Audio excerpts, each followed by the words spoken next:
The first pro with this 2023 430i Gran Coupe is how smooth and refined it is. I love the ride quality in these 4 Series cars. I said the same thing in the M440i, the 2022 model Coupe that I tested. All of these vehicles ride like butter. Unlike the 3 Series, for whatever reason, the 330i M Sport I tested, that thing was cartoonishly stiff.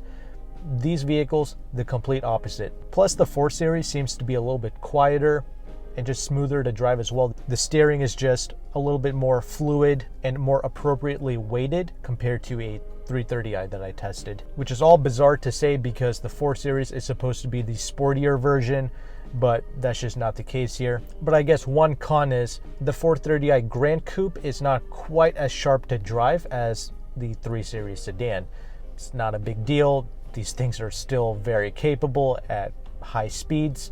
This thing is like a rock out on the highway. Everyday driving and capability, these 4 Series Gran Coupes, not a problem. But yeah, if you want the edgiest BMW driving experience in this class, then yes, the 3 Series is a little bit sharper than these 4 Series vehicles, but it's not a big deal. I just thought I would mention it. I guess the major con with these vehicles is going to be those massive nostrils in the front end.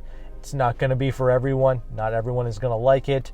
But I'm not gonna lie, it's starting to grow on me. It genuinely doesn't look terrible, and that's primarily because this car has a nice stance to it. It's low slung, the side profile and the rear end with those, wide hips. It's just got a good presence out of the road, and the headlights and the taillights, that also looks amazing. It's just that massive snout. It just came out of nowhere, and it looks a little flat. It's like they designed the car to be nice and curvy, but then with the front end, it looks like they just smushed it against the wall and it's just too flat. I guess that's really the only thing that turns me off about it, because I don't mind a big grille. Like, I don't care about that. It's just the way they implemented it. It's not the best. But overall, I would say this is a good looking car. Many people do like it and they do look at it when I'm driving it out on the road. Granted, a lot of that has to do with this amazing looking green paint job. It's really fantastic. But yeah, the con, it's going to be that front grille. Not everyone's going to like it. But another big pro, especially with the 2023 model years, is going to be with the interior space. First of all, the BMW interiors are very solid, well put together. There's no creaking or rattling going on.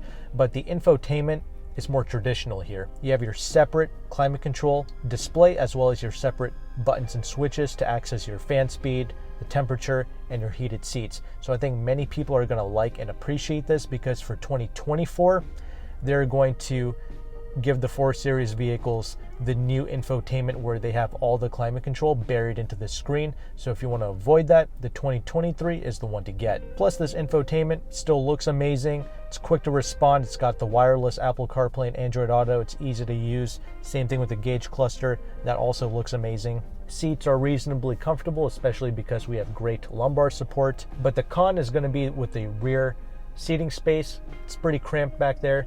It's the same as the 3 Series, pretty much. Both of these vehicles, they don't offer much rear leg room, and the headroom is pretty restrictive as well in both of these Gran Coupe 4 Series vehicles, as well as the 3 Series sedan. Both the 3 and the 4, they also sit rather low, so getting in and out of this, if you're a bit older, might be difficult. I'm 5'11", and even I have to kind of, duck my head and watch myself when I get in and out of this. But the other massive pro with these Gran Coupes is the fact that you have near SUV levels of trunk space, and you can even fold down the rear seats. Granted, you can do that in the 3 Series as well, so that makes these products very practical. Another big pro is going to be with these drivetrains. Obviously, everyone knows that the 4-cylinder and 6-cylinder engines from BMW, they always hit above their weight class.